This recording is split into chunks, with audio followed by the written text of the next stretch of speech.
Welcome, wrestling fan, to another episode of Friday Evening's Undercard. I'm John, and today I'm bringing you an interview with Tyler Bruins from Firestar Pro Wrestling.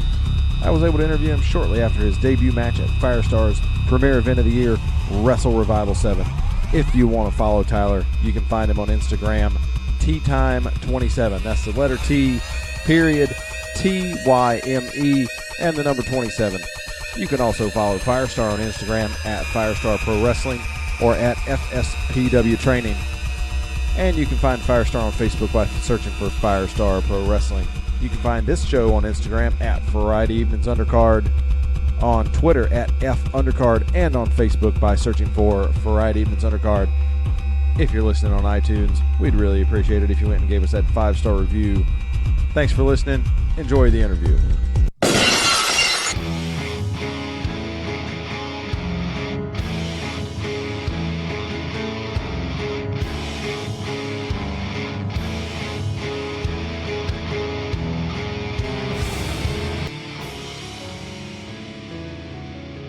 Welcome to the show from Firestar Pro Wrestling, Tyler Bruins. All right, man. Well, we got together at a big show. It was a big show for you, as you told it. It was your debut show in professional wrestling, WrestleRevival 7, Greensboro, North Carolina. Yeah, man. It was 500 people. We had a lot of those there specifically for me. I sold a lot of tickets trying to get this show going. So, but yeah, no, it was incredible. I'm hoping that you enjoyed it. It seemed like you did. Yeah, I did. It was great. I actually went back and watched the tape of it yesterday and this morning. I finished watching it this morning. You were working in the Battle Royal, is that right? Yeah, I was. I've probably rewatched this Battle Royal 10 times at this point. Just seeing what I could do better. Yeah, so it was my first ever match. And I'm told, hey, you're going to be in the Battle Royal, and you're going to go Final Four, and you're going to get an entrance because you did so well in ticket sales and so on and so forth. I was like, oh, okay.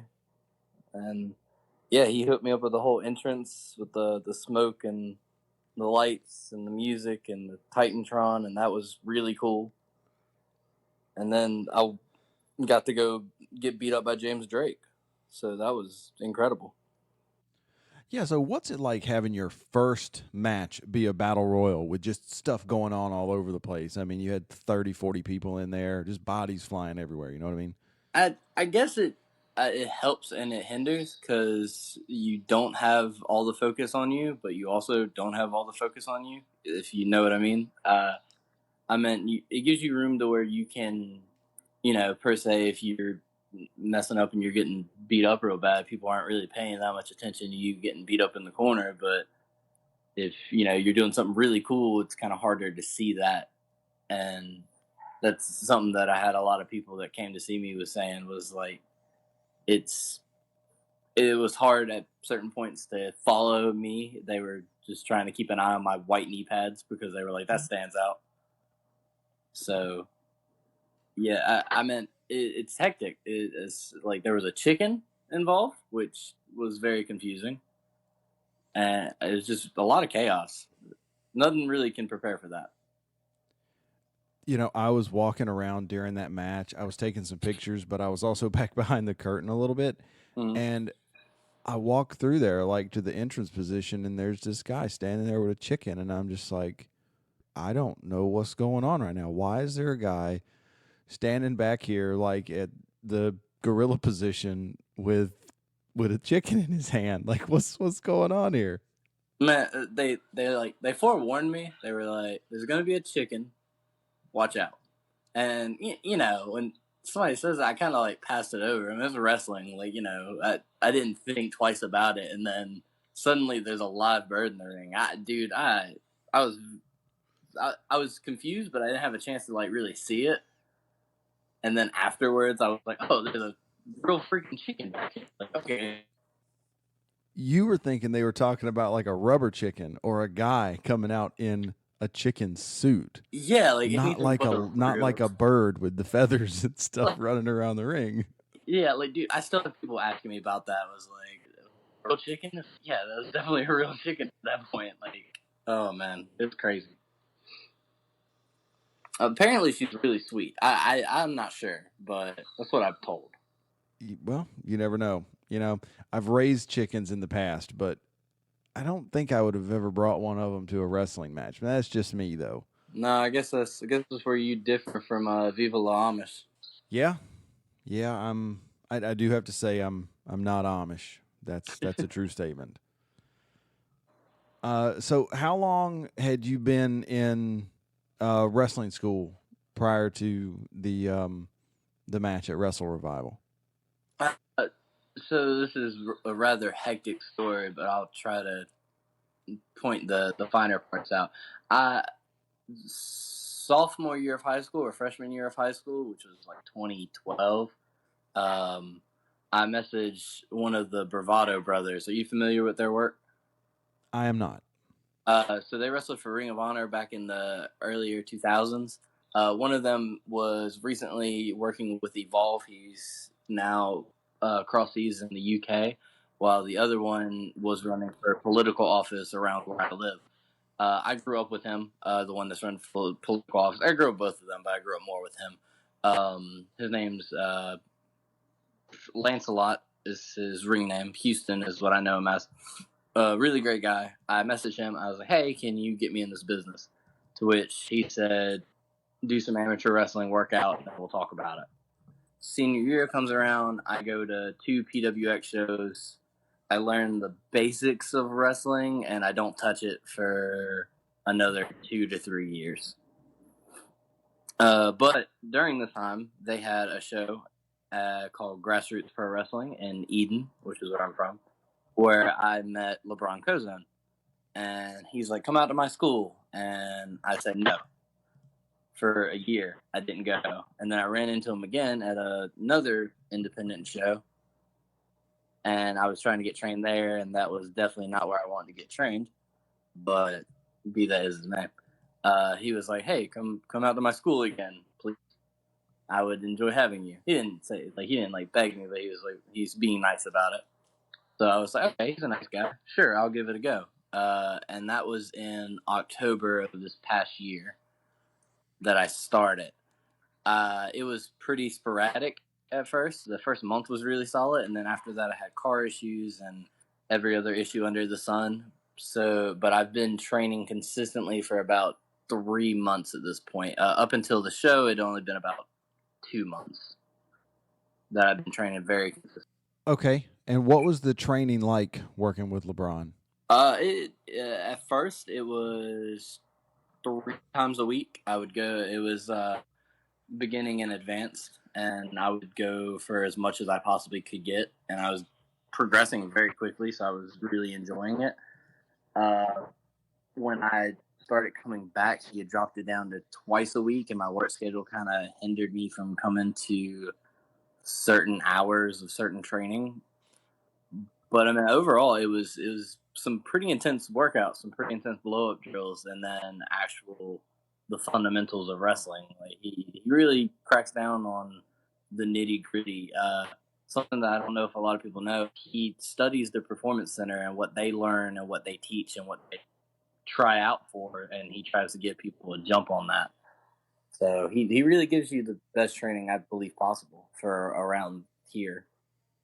Okay, so is LeBron the only trainer at the school, or are there some other guys who work in the classes? They bring in some different guys, but there's also some of the graduates really help. Cam Carter, which was I believe the first graduate of Firestar, has done a lot of training in the past month or two with the advanced class coming in and doing the blow up drills and working really in depth with certain techniques and certain chains and so on. James Ryan, who was the champion at WrestleRevival, he came in and did some really intense workouts there for a bit. Chance Riser came in and helped. We're also doing seminars for Caprice Coleman in the future and Ultimo Dragon. So we kind of get a pretty well-rounded. Yeah, did you do the clinic that they had maybe a week before WrestleRevival where it was New Jack? No, I did not. I've not gotten the pleasure of meeting New Jack. New Jack terrifies me, so I'm really excited to meet him, but also scared to meet him. Yeah, he was supposed to be at WrestleRevival. I was kind of bummed out he wasn't there, actually. Yeah, I asked about that. I wasn't given a real clear answer on what happened there, but there's always next time. Absolutely. Are you going to try to do the one with Ultimo Dragon? Most definitely, it's pricier, of course, but I don't believe that you can get that anywhere else. So I'm definitely gonna try to get it while I can. Yeah, I just saw that one advertised. I guess maybe yesterday. It might have even been today. It's very recent that LeBron announced that they were doing that. Yeah, I think it was yesterday. It actually went up, and then today's been pretty consistent sharing. We're also trying to get that Caprice Coleman and keep people on track with that, rather than Ultimate Dragon, because Caprice Coleman's incredible too. But Ultimate Dragon's a big name in the wrestling industry. Yeah, absolutely. Are you going to be on the show that's coming up in? I guess it's a week. The extravaganza is, I believe, the name of it. I'm not. That is for graduates of the training program. I've not yet graduated. Uh, Ideally, I'm going to be on the October 4th show. He's currently auditioning people, I guess would be the best word. He's trying to see how the cards are going to lay out, but hopefully I'll be on that. Um, and if worse comes to worse, I'll be on the show after that if I don't prove myself before then. And the October show is another one of his future fire shows, right? That's where strictly the people who have not graduated or people from outside school come in and perform. Normally, greener guys have been exceptions. But normally, we try to get people who have not yet made a name for themselves to try to make a name for themselves on these shows. Yeah, I came down and I went to a future fire back in. I guess it was April. I was down there, and I was really impressed with how he runs the shows down there. It's a really good process. I believe it was AJZ that talked about how we try to work a hard cam in and run it very similar to a televised program. Especially with these younger guys, he really gives everybody a chance to figure out their niche per se. And then as soon as they come back behind the curtain, there's a lesson right there. Either I remember specifically it was Metalhead, who's an indie guy running around. He's been to a few of the Future Fires, and he came back right after a match. There's a fatal four way. He comes backstage, and Josh Gary, who's one of the coaches for and a commentator for us, he sits there and just tells them this is what you can do better, so on and so forth. And it's a learning experience, so it's really good. So talk about how the training teaches you to sort of put together a match and not just do like a bunch of moves. So with the training, especially here recently, we had James Drake come in, and he talked about how to build a shine spot, which is where the babyface gains his momentum. And he talked about being able to tell a story. And his example was he recently fought, I believe it was Koshida. I could be completely wrong on who he fought, but I'm trying to remember names. I believe that it was Koshida. And he talked about how he built this entire match around a scoop slam and how he could not be picked up by a scoop slam. And finally, the hero got the scoop slam on him, and so on and so forth. And he built the story around one move, but through this long story of having your good guy, bad guy, the good guy trying to get his momentum being cut off by the bad guy, and so on. And it really sets up for what you do in that match. Kozone has done a very good job of teaching me what it takes to build a wrestling match. Along with James Drake, I've been able to do just simple practice matches and tell a story to where even Cozone's like, I can figure out what you were trying to get. You were trying to work a sleeper hold that entire match, and at the end, you finally got it. Like that was really good. For an example, um, just the basics, and I feel like a lot of people try to do these incredible spot filled matches. They try to be the next Johnny Gargano, who's having 5-star classics, but the reason he's having 5-star classic isn't because he's getting slammed onto concrete. is because he's telling a story. And I feel like we definitely try to focus on that while also covering the basics of a pro wrestling match. The lockups, the pins, the transitions, the nitty gritty. Now, you talked about working matches off screen with James Drake. Walk us through how, walk us through how you would go about a match like that and what it's like to learn from somebody like him who works on that bigger stage. It's interesting. Working with James Drake. He didn't teach me how to work a match. He taught me how to work a shine spot, which is slightly different, I would guess. But James and his teaching, he starts every training session making everybody take 5 bumps, and it's 4 regular bumps and then a flip bump. And he at that, and then everybody was kind of real quiet, and he goes, "Why are you guys so calm? It's like, you guys waiting for something?" He's a very funny guy, and he's like, "I'm just a normal guy." And it's like, you're definitely not a normal guy, James Drake. You were Evolve's James Drake, the West Virginia World Champion. He's a big name, but he's very humble, very modest. But he does the basics right off the bat, and then from that point, he told us to work a shine spot. Who he asked who didn't know how. I think I was the only one that raised my hand, which is interesting. That I didn't know how to work a shine spot, but I never worked a singles match up until this moment. I had been building for a battle royal, so I didn't need it up until now. I learned, but I hadn't worked one. He then explained to me how to work a shine spot, which he got down to the basics of do your 4 moves, plan out your transitions, these things, but he talked about working a story, and then he was like, "Well, base it off a movie if it helps." He's like, "The Karate Kid," and I was like, "What?" And I remember specifically, he told somebody to learn how to work a match as a Karate Kid, doing the Karate Kid thing, where you sweep the leg and the leg's messed up. He says, "To hell with that, I'm still going to use the leg." And sure enough, they ended up working that spot, and it ended up working out really well. So it's exciting to learn from somebody who's such a big name in wrestling. And though he doesn't act like it, he really is. Yeah, you had a little bit of a run-in with him at the Battle Royal, I think. Yeah, my chest would say so post that match. It was interesting because they told me, "Hey, you're gonna be in there with James," and he literally just looks at me and smiles real big and says, "I'm gonna have fun with you." And I'm like, "Oh boy," because I knew what that meant. And he's known for his chops, so we get to talking about what's gonna go on and so on. And he's like, I'm gonna light you up pretty bad." And I was like, "Okay, that's fine." And I don't think anything could have prepared me for what actually happened. But I remember I stepped up to him because nobody was stepping up to him. I didn't know what to do.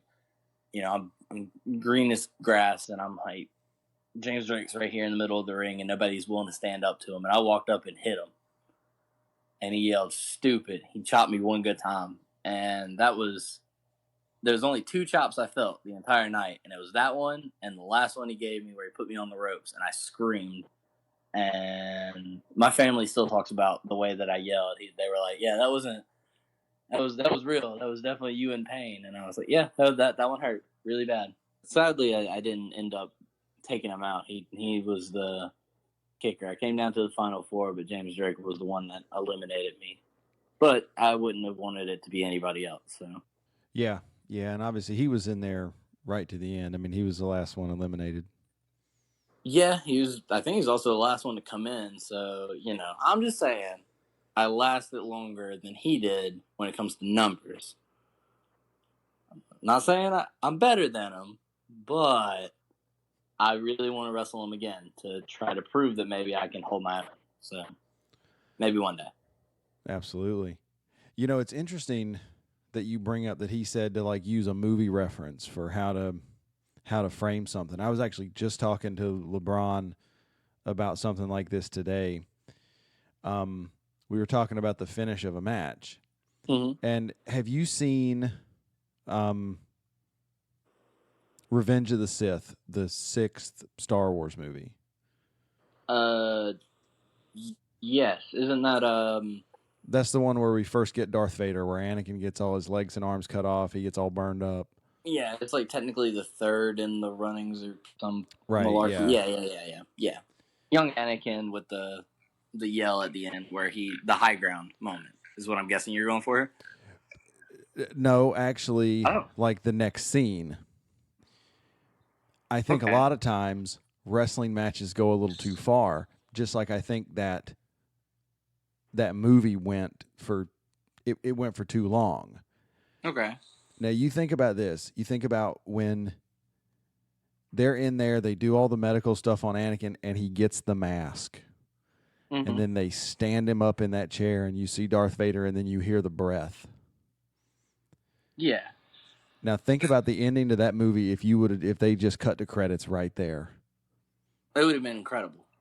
But what they ended up doing was you get that crazy dialogue where you get the Darth Vader voice and he's asking about Padme, and then you get the ridiculous, like over dramatic, like high school drama club no. Yeah. Okay. And then they end up on the moons and everywhere else. They just dragged it out too long, and I think so many wrestlers do that you'll have this part in a match where it's just boom. Like, holy crap, you're not going to get any better than that. Pin the guy right now, but they don't. They go for like 2 or 3 more minutes, and it just kind of flops to the finish rather than having this huge finish. Like they just tried to go for this really big spot like halfway through that should have been the finish and it wasn't. Okay, I got you. I can see that. Yeah, I don't remember. I watched one of the shows, one of the NXT shows, the one in Wales, and there was this one match. I think it was the Cesaro match. He hit something crazy right at the end, and the crowd just blew. But then the guy kicks out, and they have to go to this weird finish where now he hits him with it's like the Styles Clash, but not quite. Because it wasn't Cesaro's finishing move. So you can't end the match there. You have to end it with the finishing move. Yeah. You can't end it when the crowd just is going crazy. See, for me is something that I was really interested in. I think you might agree is Asuka as a wrestler is she would finish a match off of random moves that you would never expect her to finish off of because she did the Asuka a lot, but she puts you in an armbar takedown and tap you out. And I thought it was so different and innovative to have somebody that would just end matches off of big moves rather than a move, you know? You know, probably the first time I ever remember being really noticing of that, it was John Cena against Daniel Bryan at SummerSlam, and I don't remember which year it was. It was probably 2013. Yeah. It was the first time Daniel Bryan used that big running knee.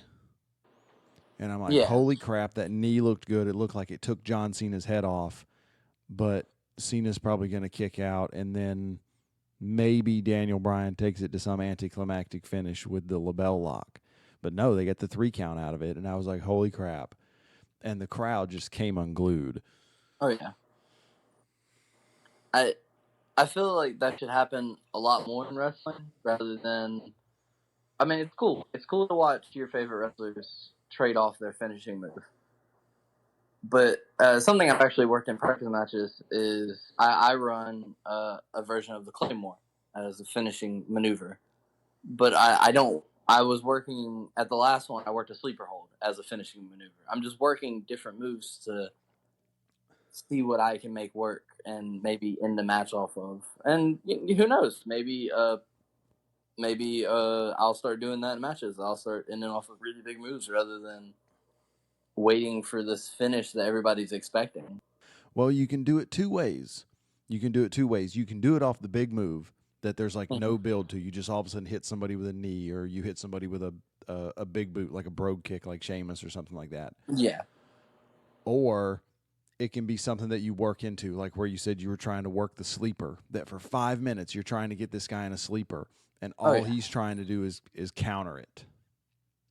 Oh yeah. And so you build the story through that, trying to get a hold on this guy. Most definitely. I feel like that's something that we need a lot more of, and that's what something that I really enjoy in in NXT. There was a match, and it was Johnny Gargano versus Tommaso Ciampa, and it was the unsanctioned match. It was the first match they had in their big feud, and the build up for this match the entire time is Ciampa using this crutch to beat up Johnny Gargano, and finally in this match, it wasn't like Johnny Gargano's super kick that ends the match. It was the spot with the crutch where Ciampa stole some guy's crutch in the crowd. First of all, one of the greatest heel moves I've ever seen in my life. Like I popped for that. It's so awesome. And Johnny uses it to tap him out with it. And I'm like, that's just so you built a story for months around this one spot for this match, and that's just incredible. So, is there any particular match that you saw, and it can be anywhere, that really made you say, okay, you know what, I actually want to do this. I want to be a pro wrestler? For me, that match was the first Shawn Michaels versus The Undertaker at WrestleMania. I think it was 27. I could be wrong about that number. 25. Was it 25? Yep, Okay. Mania 25. I was about to say 27 or 25. I tend to get those two mixed for some reason. But 25, yeah, that one that's it for me. And I don't know what it was. Maybe it was me being on the edge of my seat, rooting for Taker to kick out of every super kick, but also hoping that he didn't because I really wanted Shawn to be the one to end it. I don't know. But that was probably the match that did it. I mean, I've always wanted to since I was like 3 years old, but when I look back, that's the match I think of. Yeah, I remember watching that match live, and not like in the building live, but I actually was watching WrestleMania live. Mm. And I actually would say that's probably the best match I've ever seen, like live. Actually, been watching it as it went down. Oh yeah, me too. I mean, hands down. Whenever I was, it's either for me, it's either that one or the Ric Flair Shawn Michaels match because just both evoked so much out of me. Like I talked about it I'm still talking about it to this day, so it must have did something for me. Yeah, that Ric Flair and Michaels match. I mean, that one was sort of emotional for different reasons. You know what I mean? Oh yeah, it was. I remember showing my girlfriend, and I was like, "Here, wrestling can make you cry. It can," and that was the clip I showed was the "I'm sorry, I love you," and then the kick. It's just one of the most iconic moments in wrestling history, by far. Yeah, absolutely. And I mean, sadly, Flair actually came back, but of course, so has Shawn Michaels now too. So Yeah. retirements are usually not ever final in wrestling, are they? No, Terry Funk's on his 70th or 100th or something like that. I'll give Sean credit, though. He didn't come back for a long time. I don't think he will come back again, though, which kind of sucks. If he was coming back, I was hoping that he'd get like an AJ Styles match or something.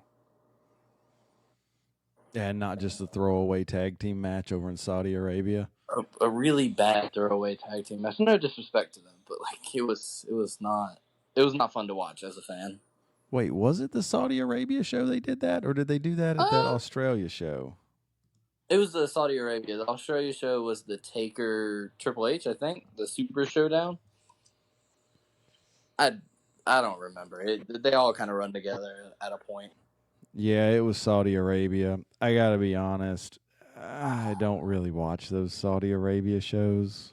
I watched the Greatest Royal Rumble. I watched the Rumble, but that was it. And it's just they put so much effort into building it for it to not matter in a week's time. Yeah, you know what? I actually did watch the Greatest Royal Rumble. I'll admit that, but I didn't watch the other one. I watched the Undertaker against Goldberg match from this most recent Saudi Arabia show. That was I'm sorry. yeah, I'm that sorry was for you. Oh man. It was one of the worst matches I've ever seen. It probably the worst pay-per-view main event I've ever seen. Oh I mean, yeah. it was worse than Hulk Hogan against Ultimate Warrior from Halloween Havoc. See, it was bad. I don't know if it was worse than Sting versus Jeff Hardy at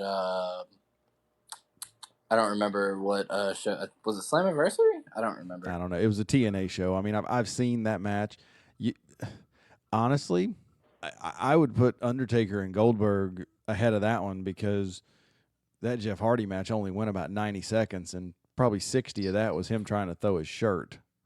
Fair enough. Fair enough. And that Goldberg match, I mean, they went like 9 minutes. It was so bad. I mean, Goldberg was bleeding before he got out of his locker room. Yeah, it sounds about like him. It sucks because as a kid you wait your entire life to see some big match like this, and then now it's just two old guys rolling around on the mat. Which, don't get me wrong, they can still go in their respective territories, but it was just not a fun match.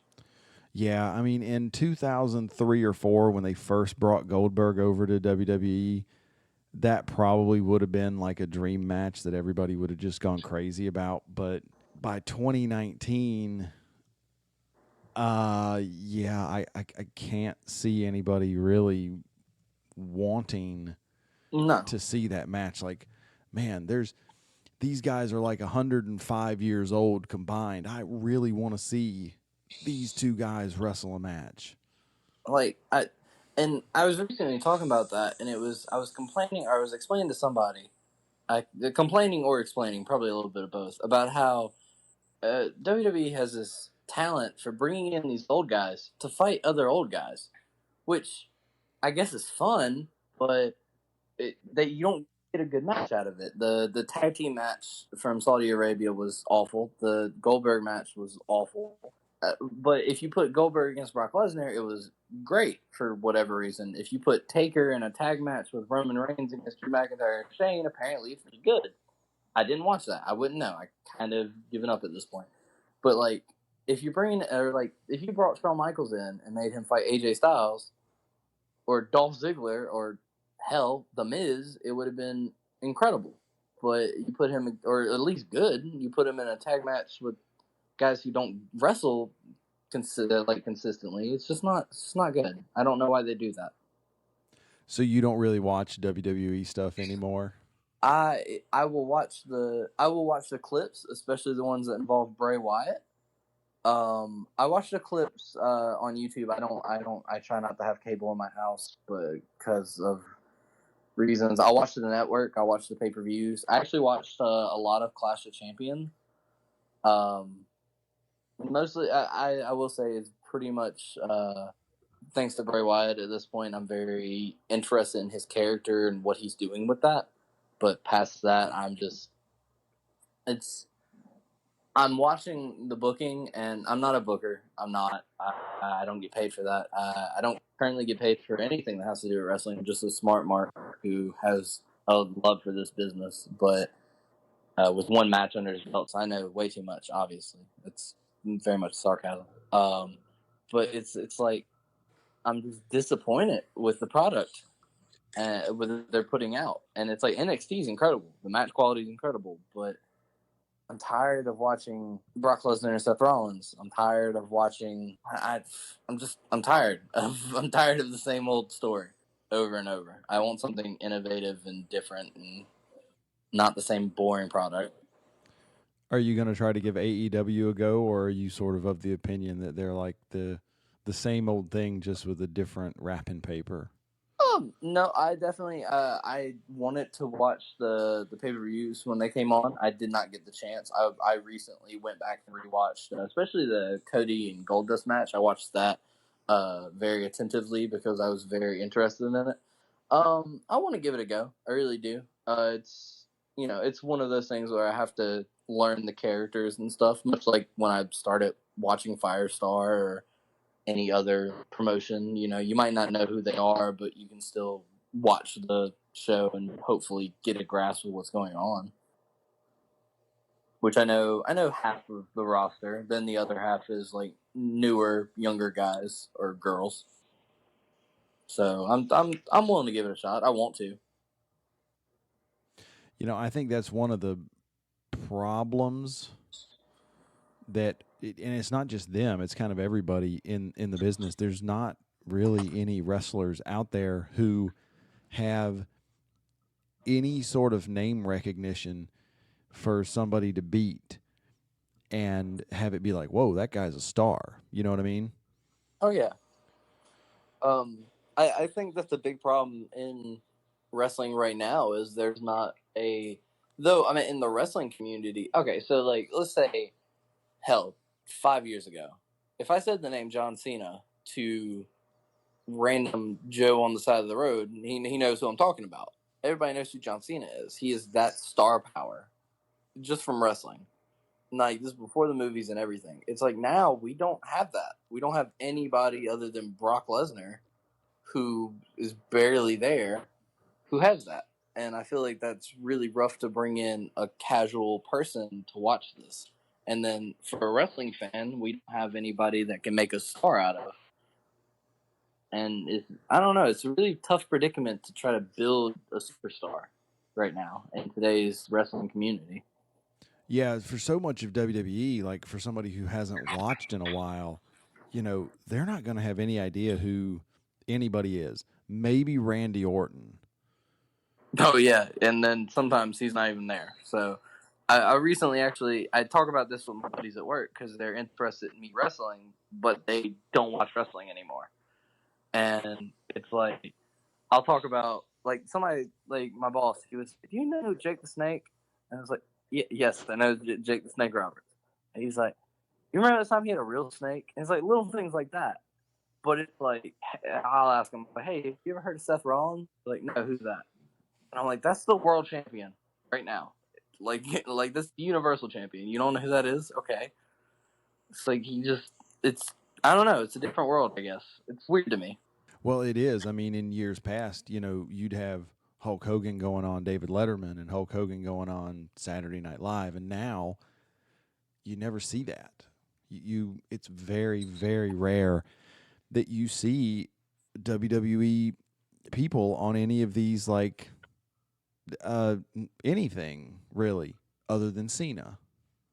Oh yeah. I think I remember I saw which is weird. I think the most recent thing that I saw was Dolph Ziggler on Wild 'N Out, which is not where I expected to see him at all. But it was funny. But like, who cares? Sadly, don't get me wrong. I love Wild 'N Out. I love Dolph Ziggler. Who cares? It's not. It's not late. It's not a like. I guess maybe with Fox, them moving to Fox, maybe it'll become more of a like a mainstream thing. I don't know. And I think now there's so much wrestling out there. I was interviewing who was it? It was the Ranger, Wrestling Ranger, Mm-hmm. the other day, and he asked me something about a promotion, and I was just like, yeah, man, honestly, I don't know who they are. I mean, it's not like he was asking me about the Ring of Honor or something, and I didn't know who Ring of Honor was. But I mean, it was a local show around Greensboro, and I'm like, yeah, man, I don't know. And it's like there's only so much wrestling that I can keep up with. And like, you It's know, wild, man. It's really. I feel like it's almost sensory overload, and it's like if you're just watching WWE's product, you have a week's worth of wrestling to watch, Monday through Friday right now. With these, I think. Well, if you don't include the Fox move is Monday through Thursday, but you're about to go Monday through Friday. With Tuesday, you get a day off, and then you have a Saturday takeover and a Sunday pay per view. That's 6 out of 7 of your days that you're spending watching WWE product alone. And it's like in just within 30 minutes of Firestar Pro Wrestling, there's probably six to seven different promotions. Like that's just crazy. Like how can anybody keep up with this?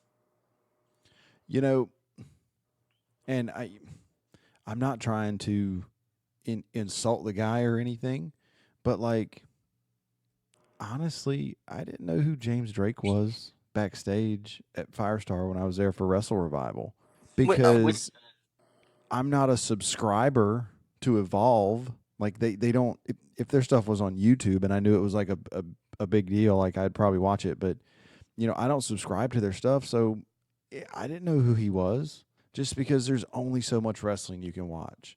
No, and I definitely feel like that's fair, and I feel like he won't even be offended by that because he, as he said, he's just a normal guy that was on a show, and I feel like it's a lot easier to get your name out there right now in pro wrestling.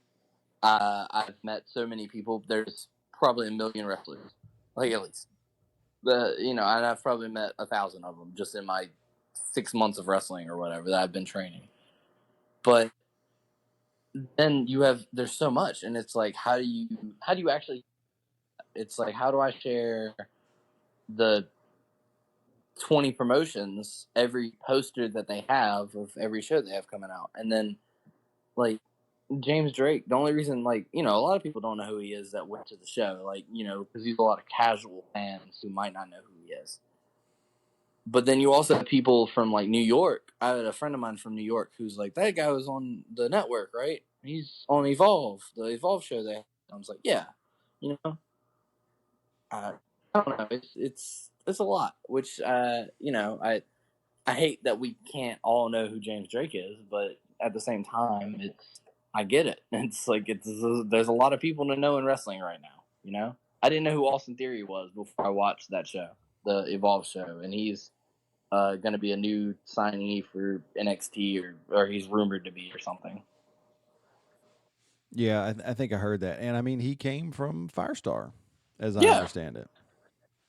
He was our champion. I think our first champion. I'm not really sure. I'm not He gonna was lie. definitely a champion. I know that. I don't know if he went to Yeah. the academy, but yeah, I mean he was the champion there.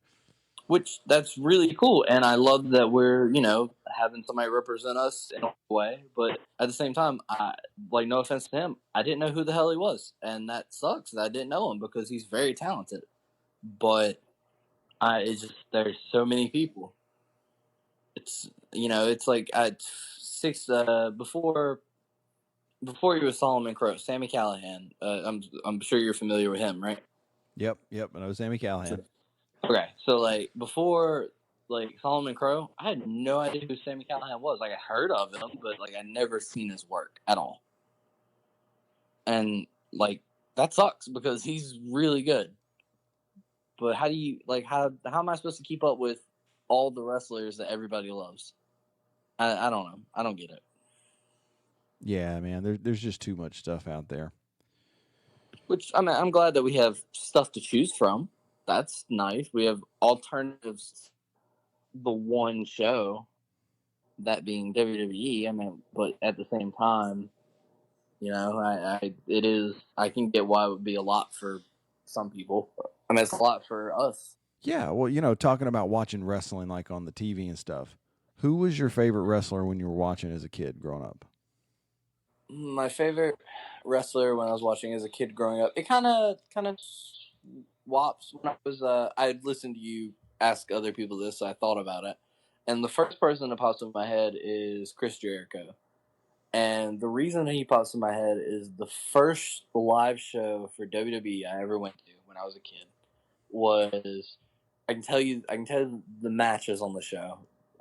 It was the Triple H versus Ric Flair. If Ric Flair lost, he retired, and if Triple H lost, he was out of the Royal Rumble. I don't know why that's so solid in my head. And William Regal got messed up the match. He interfered. But Jericho had just returned. He was super hot right then. But I don't know. I just really love Chris Jericho. I also really love Kane. That was my other one. Those are my two. It's just Kane is such a solid worker, and he's also he has such a presence about him. It's just so incredible.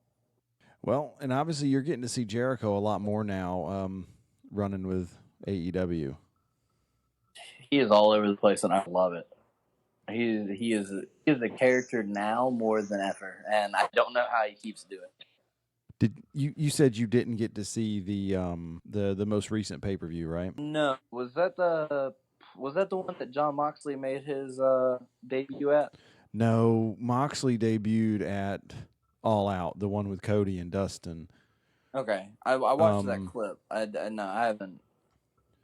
I want to watch it. I just haven't been able to, which But is the worst part. yeah, the newest. I don't even remember what it was called. I didn't watch the newest one because it was the same night as the WrestleRevival, and It was obviously I was busy when it was when that show was going on. yeah, it was like Full Gear or something like that. I know what you're talking about is like No, we were wait a just minute, saying. wait a minute. All Out was the one that they did on Labor Day weekend, and Double or Nothing was the one they did on like Memorial Day weekend. Double or Yeah, Nothing's the one where Moxley showed up. yeah, that's right. I don't know. As we were just saying, it's a lot to keep up with in the wrestling world nowadays. Oh, it's an unbelievable amount to keep up with. I don't understand how we kept up with it back when you had WWF and WCW running. I guess you picked a side and watched. I don't really know. They did have the recap shows or whatever, if I'm not mistaken. Didn't WCW run like the same show like 2 days later or something on like a lesser network? Man, I don't remember. You're asking me to remember back 20 I know. years. This is all rumors for me. I didn't watch that live. I'm not even. I'm 22 years old, man. So I know Raw, and this was probably in late 97 and 98.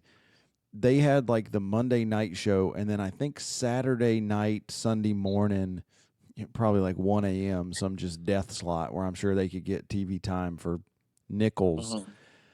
They did some like recap show of Raw. It was like a condensed, like a 1 hour episode of Raw.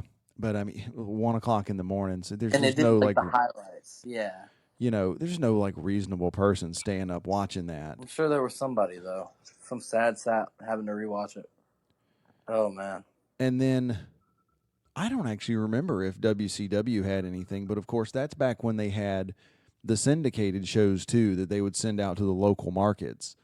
Mm-hmm. So for the longest time, WCW had Nitro, and then they had their Saturday and Sunday shows that were holdovers from like almost back in the 70s that they were still running.